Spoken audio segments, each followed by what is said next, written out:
to how LLMs and generative engines are changing search and SEO.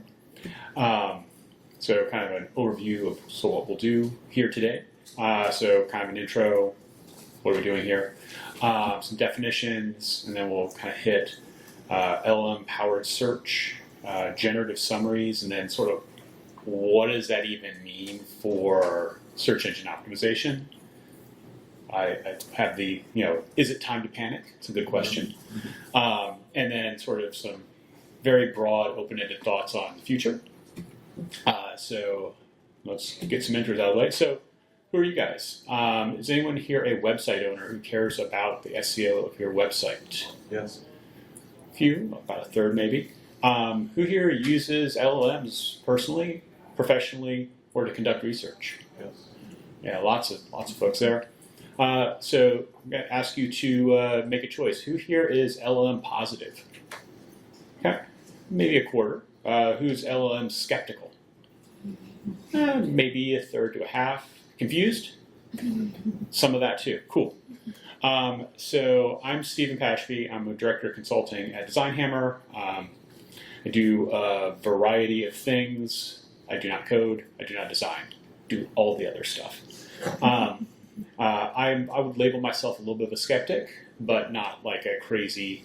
So I don't have any slides on Skynet. Just putting that out there. So what are we going to do today? So a little bit of a, where did this talk come from?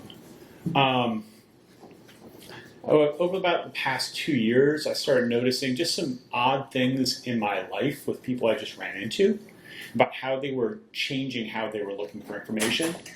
And I started to say, like, well, what is that doing to, the whole SEO process? So just a couple of things I remember sitting in a meeting, and we were kind of brainstorming about using a product, and it would be great to be able to track how people are getting referred to that product. But it doesn't have a way for us to do that. There's just nowhere to drop in any sort of JavaScript referral code or any stuff like that. And then one of the people in the meetings just Googled it and said, well, Google says there's a way. I'm like, huh, cool. Well, let me do that. And let me follow the sources. And I found where they're pulling from. And it was from an entirely different product that was just not even relevant. But it was reported with confidence. And then I was, one of the things I do outside my day job is I'm a fencing coach. And I was talking with one of the parents who, he has ChatGPT on his voice speed dial. Like any query, he's just immediately asking ChatGPT about it. So he asked ChatGPT when his daughter's event at Summer Nationals was, and it gave him, I think, the wrong event day from the wrong year because he was insufficiently specific, and maybe it was too recent of a thing for it even to be in whatever level of ChatGPT he was using. And then I've started noticing folks sharing screenshots of Google AI overviews as factual proof of things. And I was just like, this is wild. So it's like some stuff is changing in society, So I was like, what is this doing to user search behavior?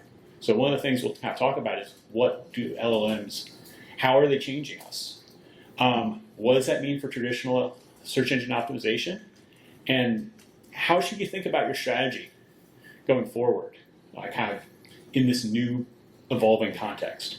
So some disclaimers. I'm not an LLM developer or expert. LLMs are rapidly evolving, so capabilities can and do change. Different LLMs have different capabilities, so this isn't comprehensive. Terminology around LLMs and SEO is rapidly evolving. I think that at least part of that is different SEO and AI firms are trying to, mark out their territory. This is GEO, this is LLSEO, this is LMS, LML. It's a whole alphabet soup thing. Sure.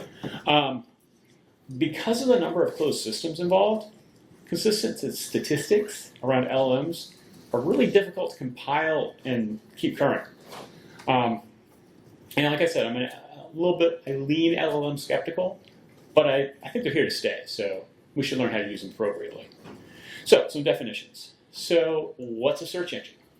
I imagine looking at folks out here, everyone has used a search engine at some point in their life. Basically, it's kind of two-part. One, it's a program that crawls the web.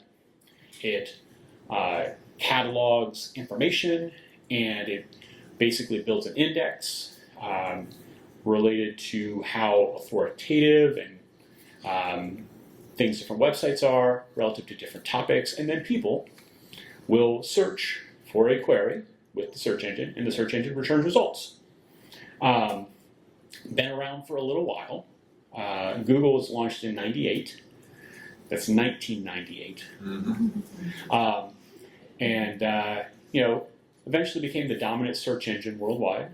And as of July, last month, nearly 90% of search is in fact Google and is in fact still Google. So over time, search engines kind of evolved through a lot of iterations to prevent manipulation of results and to hopefully return more relevant results. So theoretically, our process looks like this. Someone types in a search engine returns, it goes to its index, returns results, people click on a page, everyone's happy. It's a little more complex than that because search engines are going to return multiple results. There's a little bit of a competition aspect to, where things get sorted. So user looks for something, they enter a search engine, it gives a whole page of results. They find a SERP that kind of speaks to them and kind of indicates what they're looking for. Yeah, they click on the page, they land on the page. Is there some copy there that kind of helps them go to the next step? Yes, great. Something happened that the website owner wanted. If we have no's in either spots, they maybe go back and they enter a new search. Kind of an iterative process. I think most folks are familiar with it. But this is a thing that we didn't used to do before the internet. Right? This was not a thing. There's these things called encyclopedias and libraries, right? And it was not uncommon for houses to purchase an encyclopedia to sit on the wall. My folks have 2 sets. I don't know what I'm going to do with them in hopefully many years, right? So search engines, like I said, they crawl to locate pages. They go from link to link.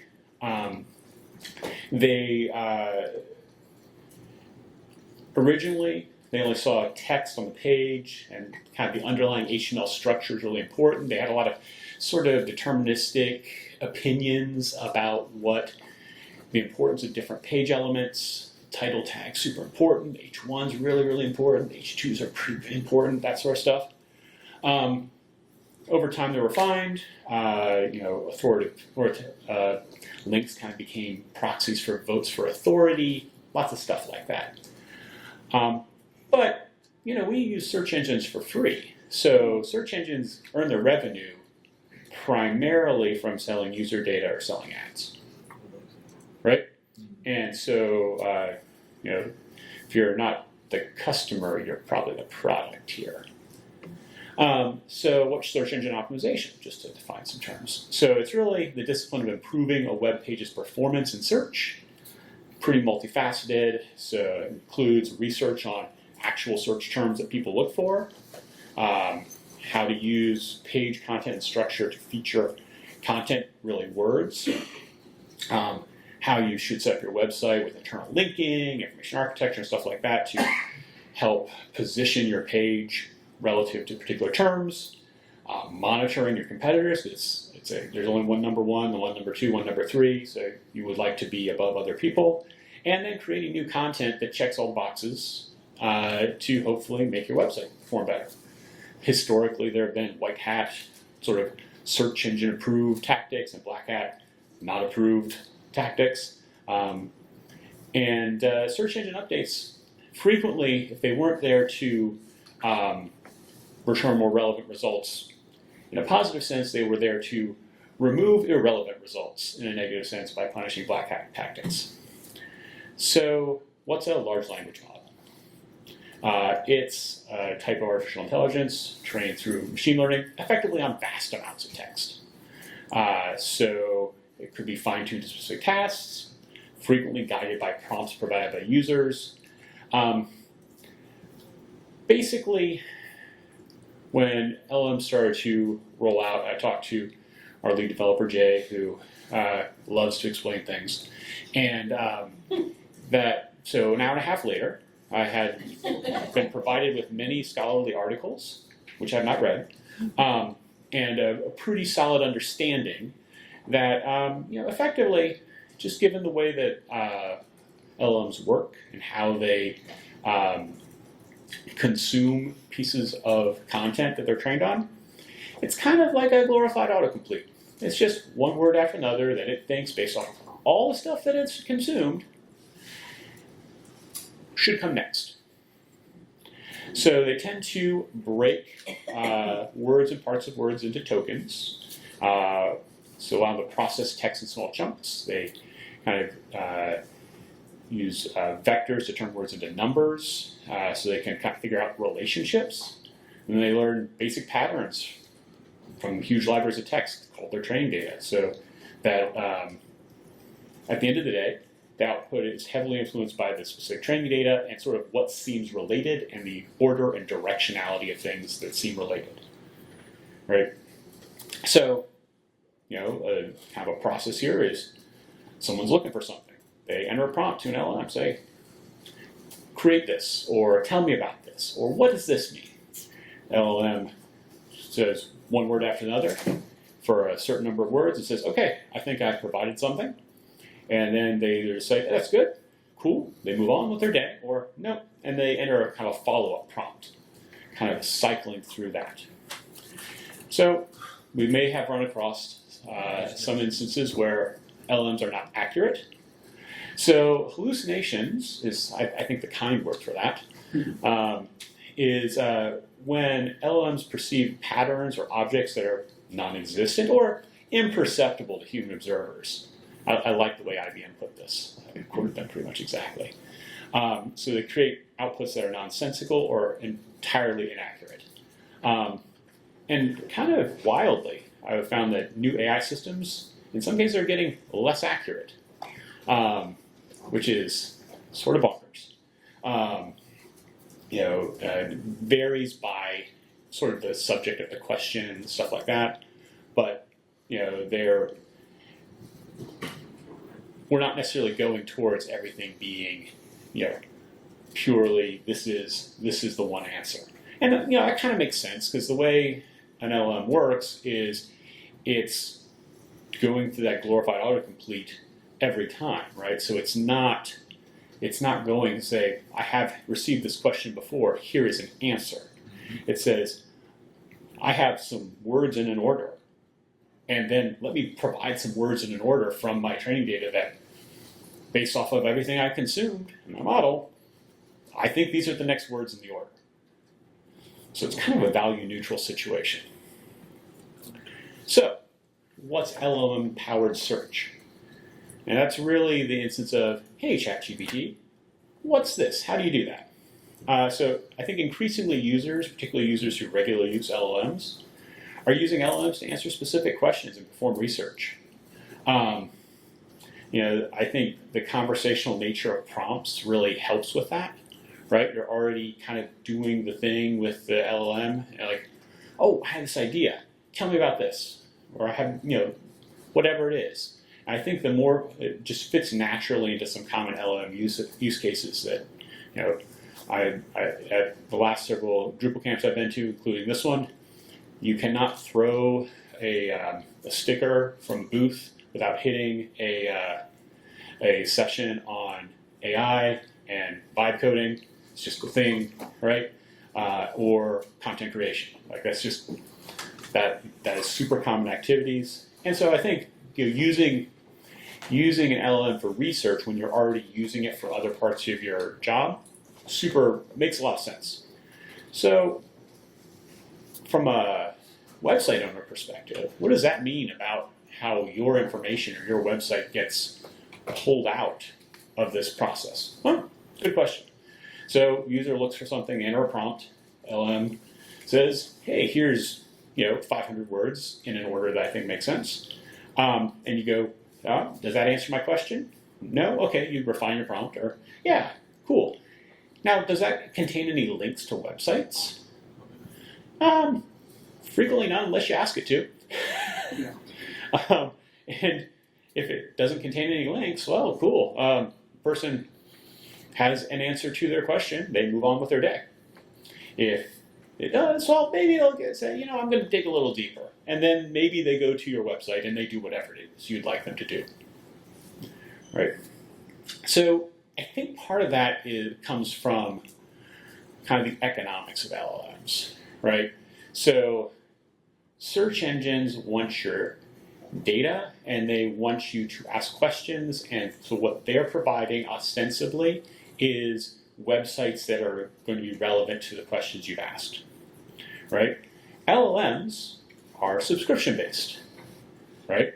Unless you want to, roll your own, self-hosted model, and then there's a whole host of other considerations there. But generally, if you're using ChatGPT or Claude or whatever, you're paying for that privilege.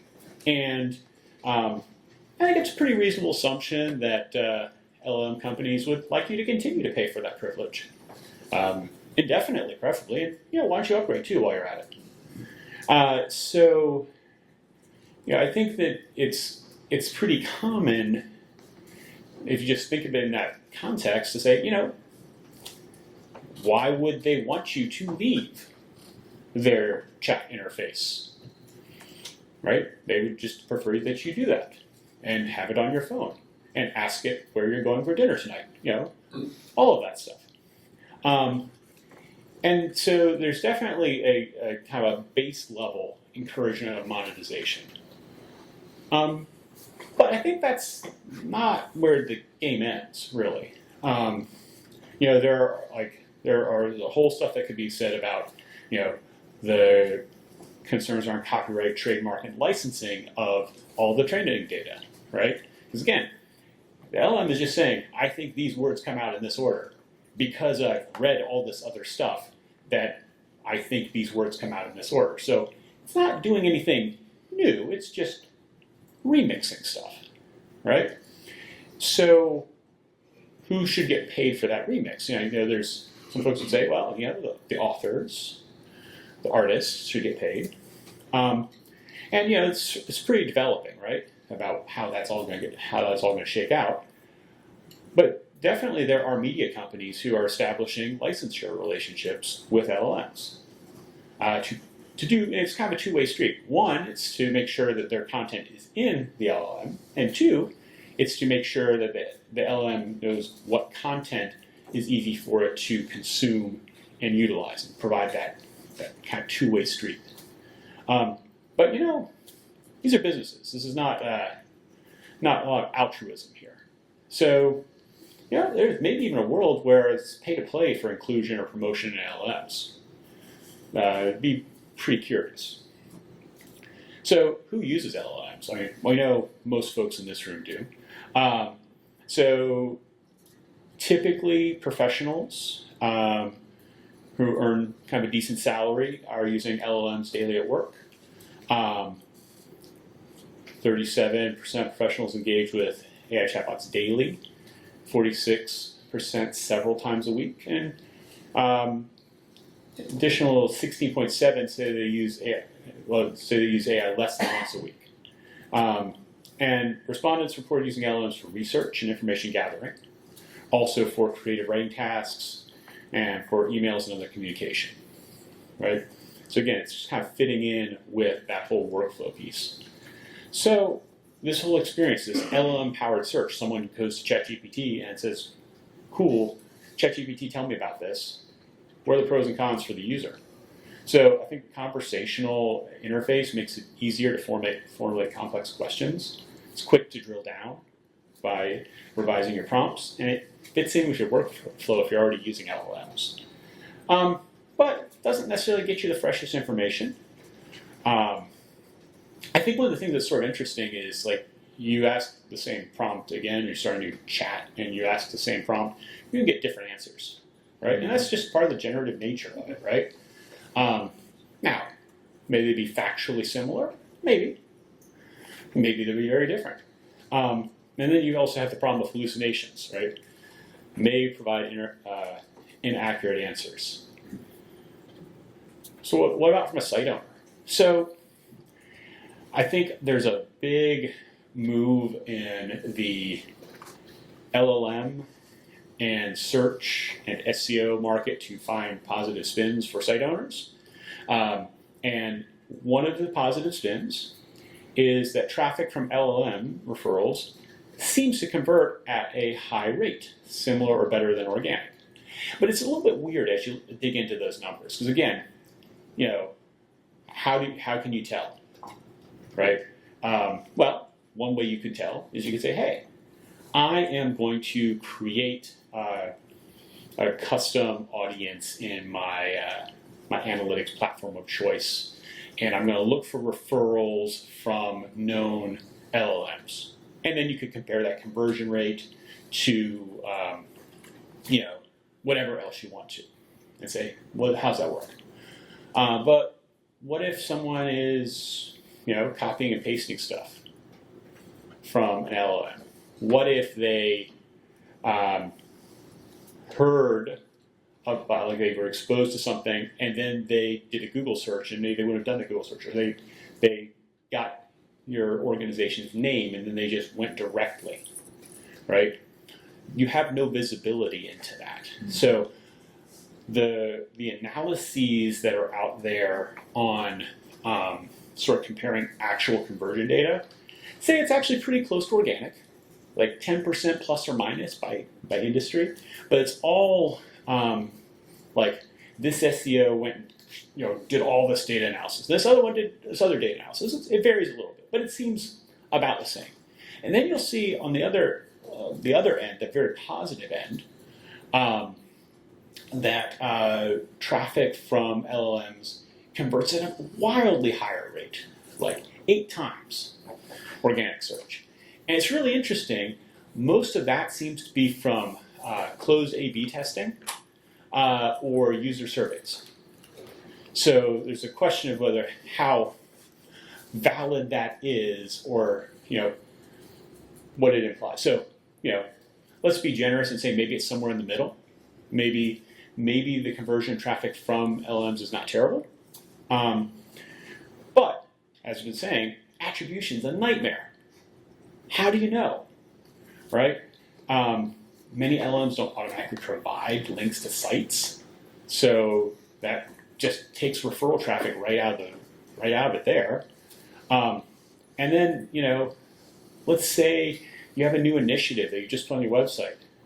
How long before that's in ChatGPT? Right? I mean, you have no control of that. You could expect that it'd be in Google a day or two if your site's reasonably regularly crawled. But maybe in an hour if you've got a big important site. So, the data outdate in this is a real concern, I think, from a site owner perspective. And then the other weird thing is, like, traditional SEO, not directly relevant to how LLMs generate responses. And use of LLMs is increasing significantly, right? ChatGPT topped 800 million weekly active users. It's pretty wild. And then, kind of interestingly, only 30% of ChatGPT prompts match like traditional internet search categories. 70% don't fit in these categories. Now, that could be like, I use ChatGPT to generate artifacts for an online role-playing game I run. Yep, I would never have done that with Google, 100%. But it does indicate that things aren't lining up with the old categories very well. But, and this is an important one to remember, Google is still receiving 373 times more searches than ChatGPT. And ChatGPT is by and far the largest player in LLM-powered search. So it's 37.5 million searches per day versus 14 billion searches per day, right? You know, it's 3 orders of magnitude difference. It's a huge difference right now. So, you know, I think that does give us a little bit of room to take a breath and say, the sky has not yet fallen. We've got some time to think about things.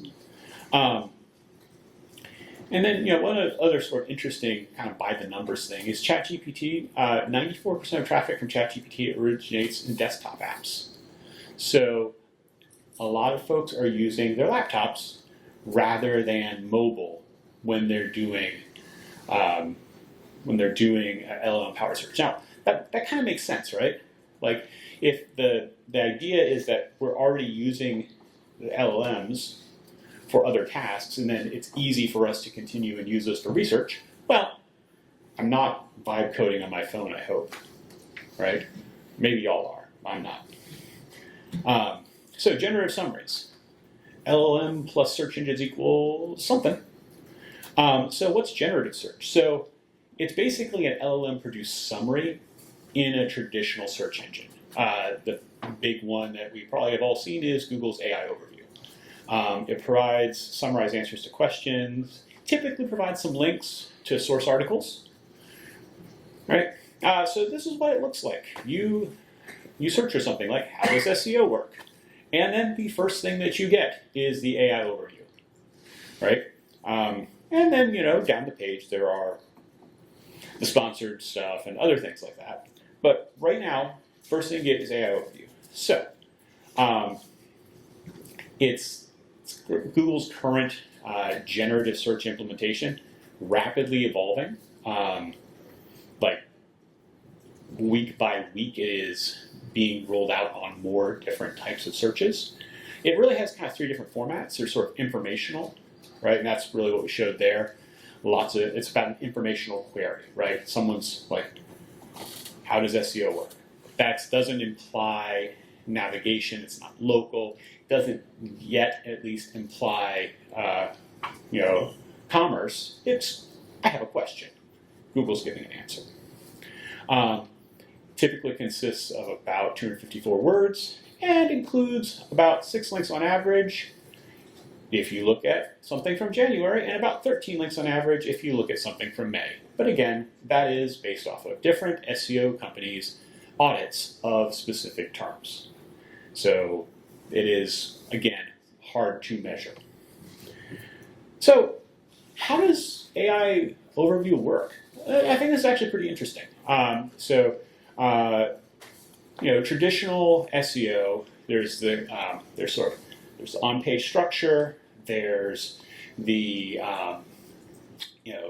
how links are going within a site, there's page speed and things like that, server responsiveness, and then there's really the big factor is links from external sites to that site, indicating the authority of that site.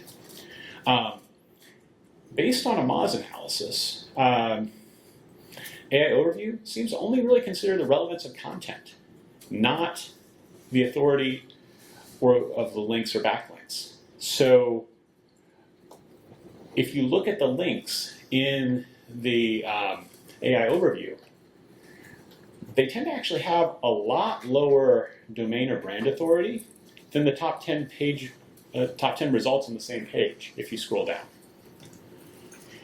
So that's like kind of wild. So like, why are they there? Well, if you look at them, they tend to have a few different properties, and we'll cover it a little bit more at the end. But basically, they've got content that is kind of factually presented. It may be unique. It's presented in a way that is easy for the LLM to consume. So that it's relevance and ease of consumption more than authority is what is populating the AI overview. So it's kind of interesting, right? So I think it's interesting that also it's in line with other initiatives Google has done over the years, right?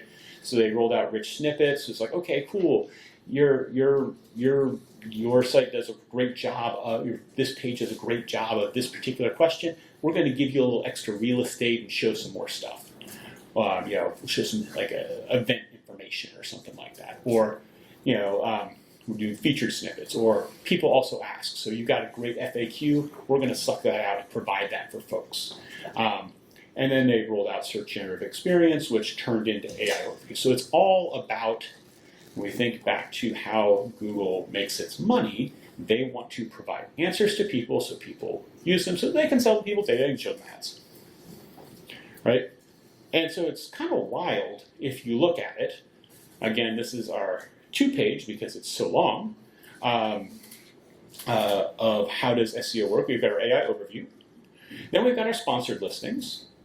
Then we've got a Google property. Then we've got people also ask. And then we have our organic listings all the way at the bottom there. So it's kind of wild. So it's kind of interesting. It makes our sort of our SEO process, even for search engines, a lot more nuanced, right? So users looking for something, enter a search engine does 2 things now. It gives an AI overview, and it gives our search results. But the AI overview is up top. So is the AI overview sufficient? Cool, someone has answered their question, they're out. Or no? Okay, well maybe they'll comb through the search results, or maybe they'll look at some of the sources in the AI overview, and then they might click on something, and then they might actually do a thing on the website, right? So, AI over, yeah. A quick question. Can we go back 2 slides? So, I like to think of, and maybe this is an old way of thinking, but is position 0 on here anywhere? Because I always think of it where it would be below the AI and above the sponsorships. Yeah, so this is a short search I did earlier today. So I think that, I think the Google for developers here, where it says Google property, I think that is effectively a position 0. Like they're just like that. I think that's what they're doing, which kind of brings up sort of the next kind of interesting thing. I think when you think about Google's goal, get people's data, show them ads. I think this is really part of keeping people on Google and not even sending them to websites, right? So there's a study found 43% of AI answers provided by AI Overview included links redirecting users to Google's search results or links to other Google properties. YouTube, we're looking at you. And it's significantly ahead of the next most cited sources of like Reddit and Quora and Wikipedia. So data indicates users are now making 10 clicks within a Google properties before leaving. But that kind of makes sense. Like, what's Google want? They want more data. They would like you to interact with their data so that they can sell that. So who uses AI Overview? It's, was at 42.5% of search results. But most of the ones that trigger them are informational. So it's not the craziest thing in the world. And 43% of queries with AI Overview did not generate further clicks, which compared to about 34% of queries without AI Overview. So it's definitely removing some of that digging into websites. So interestingly, Google's the only major AI search platform with majority mobile traffic, but again, most of the other AI search platforms, I think people use those because it's lined up with their other LLM activities. It's not because they're searching for a thing. Whereas Google, it's very common that you'll be searching for something on your phone, and now the AI overview is in your face. So from a user experience, it can provide more targeted answers to complex queries than just Googling, right? So that's a big win. It provides sources related to answers, so that's cool. And it can be tailored to the perceived intent of the query, right? So it provides, in a lot of ways, a really nice experience, but might lack some necessary depth, and hallucinations do happen. So that's a concern. So from a site owner perspective, I think one of the things I didn't see brought out, I think is really interesting, is like in some queries, like some sites just own the top position, and there's no way you're going to get on that first page. There's none. But they're doing that with traditional SEO. So I think this actually presents an opportunity for site owners who want to get into a competitive search because, again, link authority is not the dominant factor here. It's the quality of the content and how well it's presented and answers that question that you're trying to prepare for. So getting into the AI overview looks like it should be a more straightforward process than getting into the number one slot in organic search. You can get website and brand visibility in AI overview. So even if someone just reads something, but your website or brand is mentioned, that might have some value. And again, there is at least the argument that clicks from an AI overview are better qualified, so they might convert better than traditional organic search. Cons, we saw what it did to the organic search. It's way down at the bottom of the page. Your site might not be mentioned or featured in the AI overview, even if the information you used is part of the generated summary. Users might not click on the reference sites. And your brand could be associated with some hallucinations, and that's kind of lame. So, is it time to panic? So I think that just a couple more numbers. LLM referral traffic is rapidly growing. It's like 8 times increase year over year registered in March. But LLM traffic is still minuscule compared to organic search traffic, right? And read Google, right?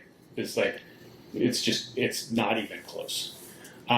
There are some projections that AI search traffic will surpass organic search by 2028, but those are projections, right? AI search is very convenient. It's very in your face. It also is not infrequently wrong. So the jury's out as to how people are going to react to that. LLM conversion rates are observed to be within 10%, higher or lower of organic search. So that's not terrible. But there are predictions that LLM conversion rates will soon exceed those of organic search. But those are all, again, sort of predictions by folks who I think are motivated to predict that.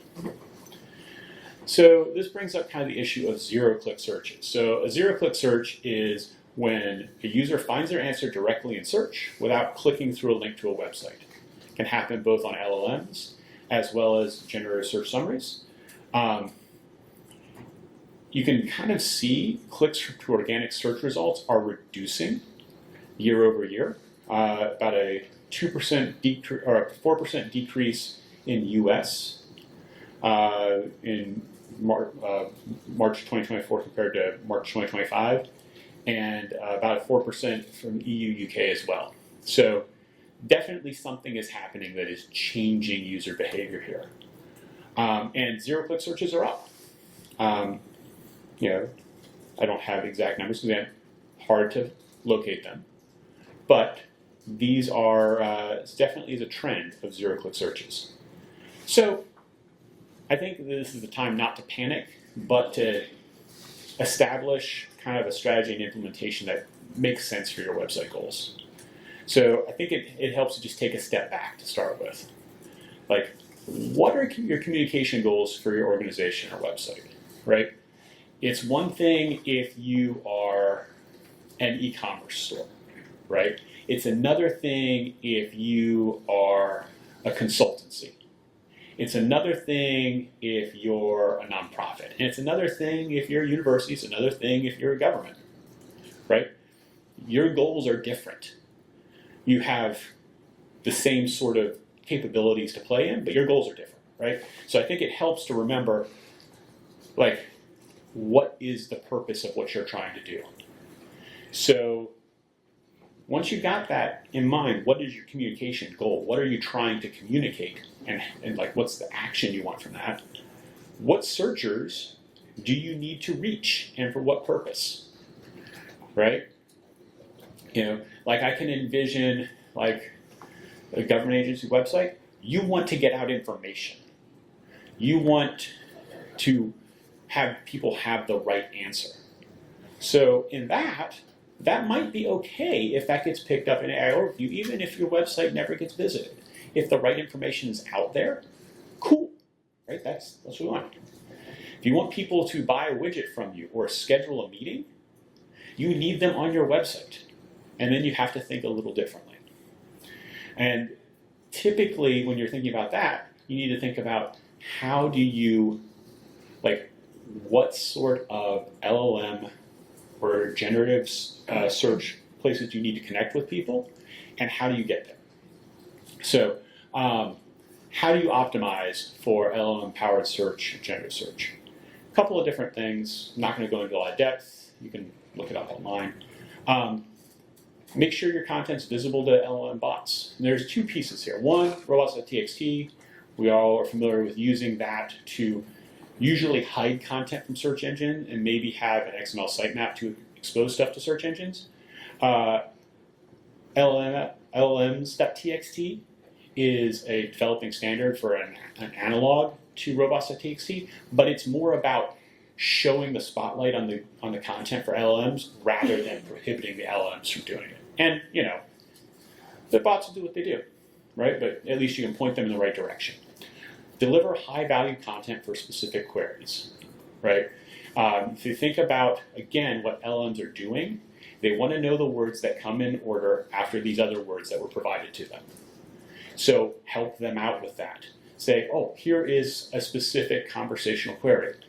Give them an answer. Give them something with some facts and figures.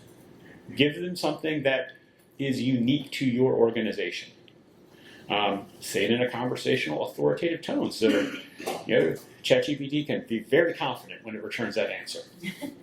And have it in a sort of a chunkable format. So not huge paragraphs, but bulleted lists, stuff like that. Lean into clear factual statements. Use semantic markup to help stuff. And don't forget about traditional SEO for discoverability.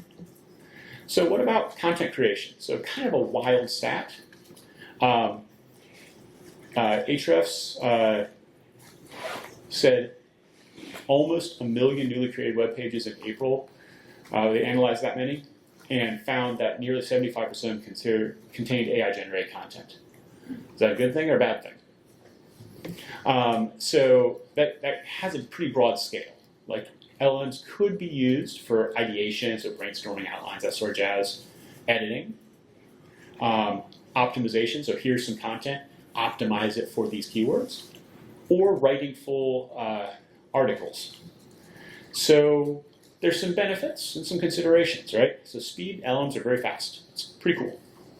Accuracy, that's maybe a little bit more of an open question. Hallucinations are a thing. Quality, I think this is pretty subjective. Is what they delivered good? What does good mean? And then new insights, LLMs aren't really for that, right? That's what people are for, right? So if you want to have something novel that is picked up by an LLM, probably don't want to have an LLM generating that, right? Because it wants novel, authoritative stuff. It doesn't want regurgitation of the same thing that it already has.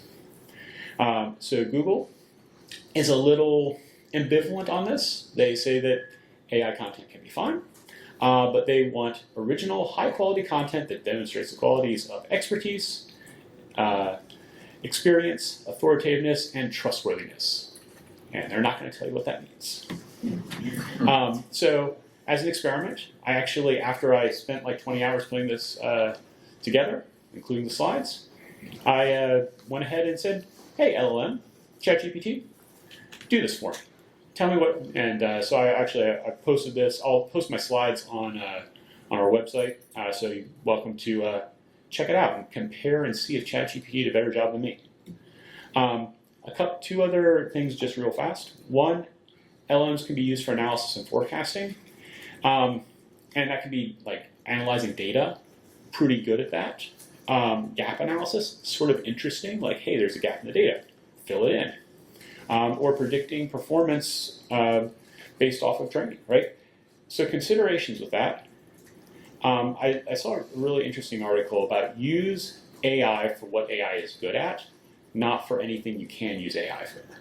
And so if you can make a deterministic, rules-based analysis of something, do that, because it's going to be accurate, and you don't need AI for that. If it's something where you can't do that, you don't have enough information, okay, give AI a try. But remember, it's based off of data it's looked at. That may or may not be relevant to what's actually happened in the real world of what you're trying to answer. But it's maybe better than just a black box they have no information about. But so use it with a grain of salt. Your KPIs probably need to start changing. You should already have been deprioritizing bounce rate, because that's been on the downshift for a while. But with zero-click searches, you really need to think more nuanced about click-through rate. And time on page, that's, again, it's probably not relevant. So now you want to start thinking about AI visibility. Is your content showing up in LLMs at all?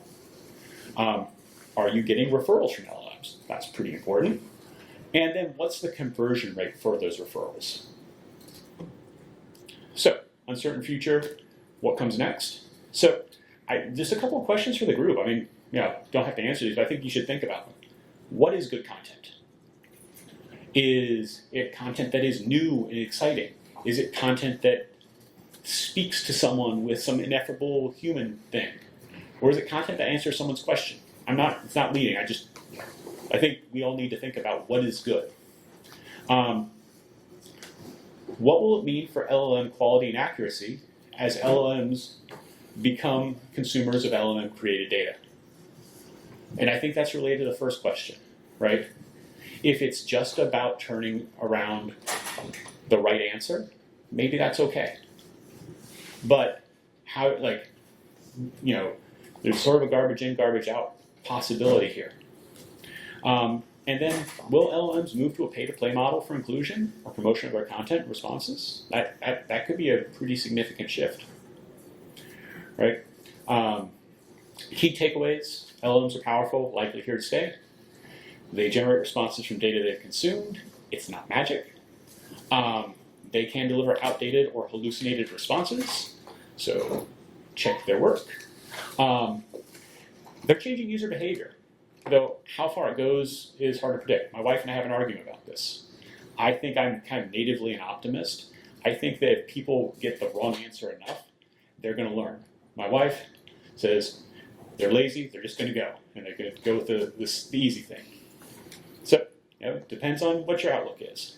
And then I think it's important to remember LLM's technology and business model, they're going to continue to evolve and evolve fast, so we should expect more changes. So that's what I got. Thanks, Sean. I'm happy to answer any questions.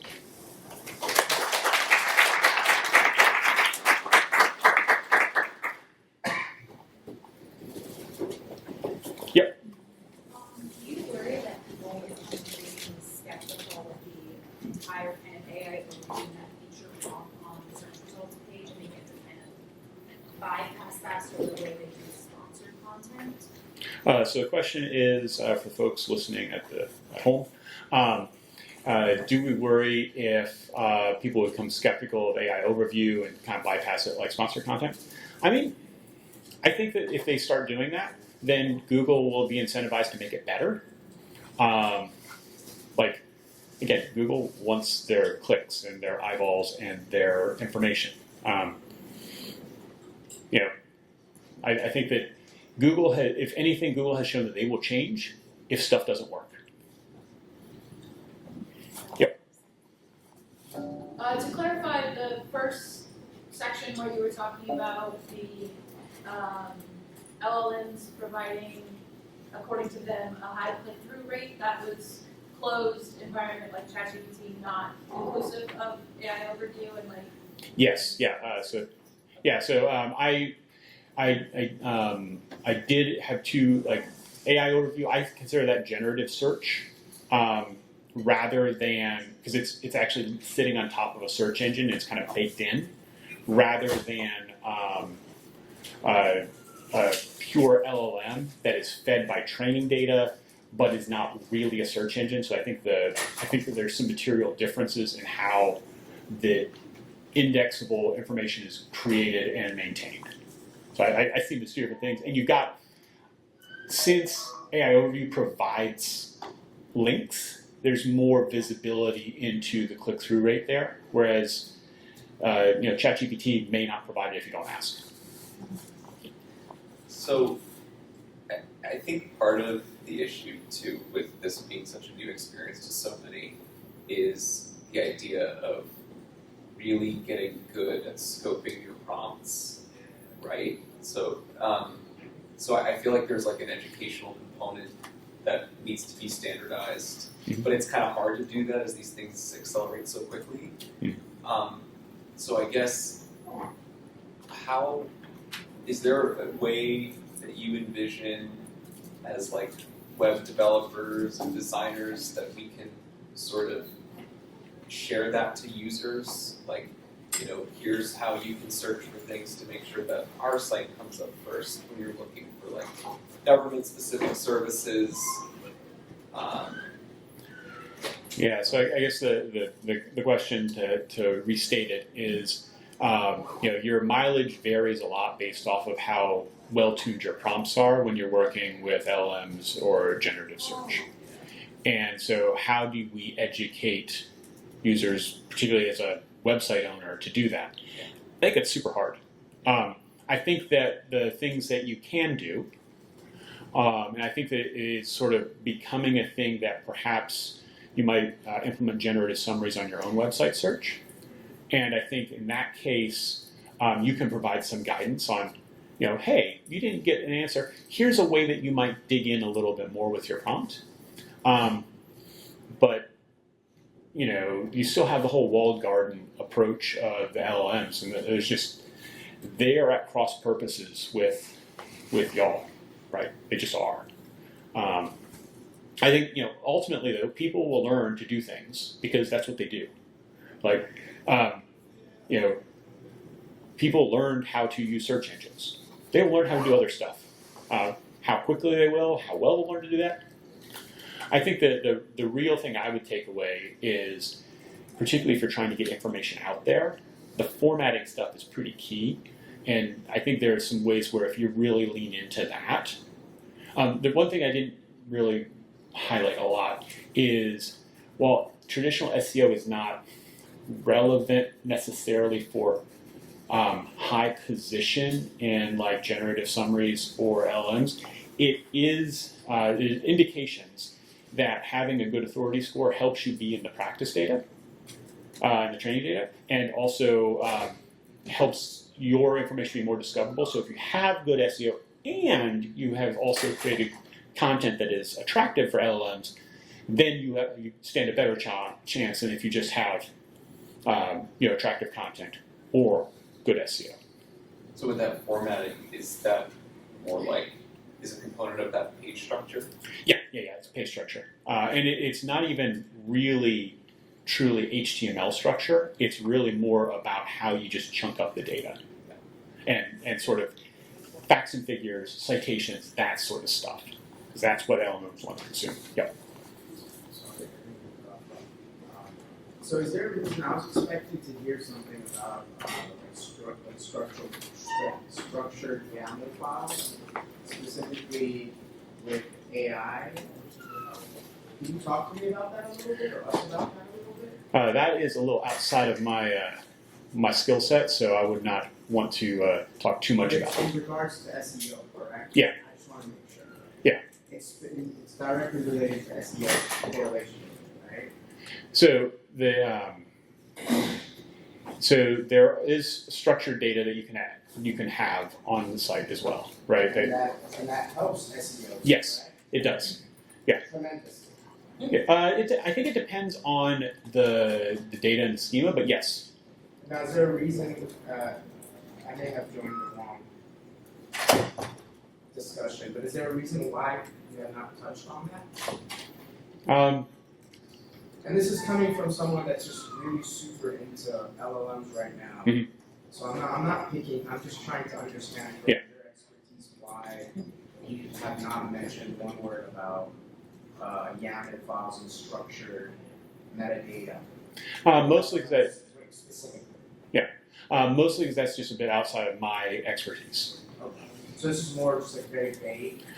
So this is so this was mostly focused on a broad overview to kind of lay out some of the different pieces, more than a tactical every different optimization you need to do. And this was very helpful. I was curious if you had any thoughts on search for intranets. Optimizing search for intranets is challenging to begin with, and I was curious if you had any thoughts on how LLMs might be able to help with some of that. Yeah, one of the things that I'm really interested in is starting to explore that space, like search for intranets and LLMs. I think there's kind of two big considerations there. One is LLMs aren't really, they're not, I think a lot of times, at least like a Drupal site where you've got like strict permissions and stuff like that, and that's not really baked into kind of the LLM process, right? So I think you need to be careful around that. The thing that I think is interesting is that using kind of generative search, I think that can be really, I think that'd be very valuable. I know that believe there are some capabilities of that in Solar, and there may be in some other search engines that you can add on. I haven't seen, I've also seen some in some WordPress options, but I think that's a little bit developing right now. A couple of questions I have around that is like how much training time does that need, and what the sort of cycle is on that. I just don't know. I'm very curious to find out. Thank you. All right, well, thanks, y'all.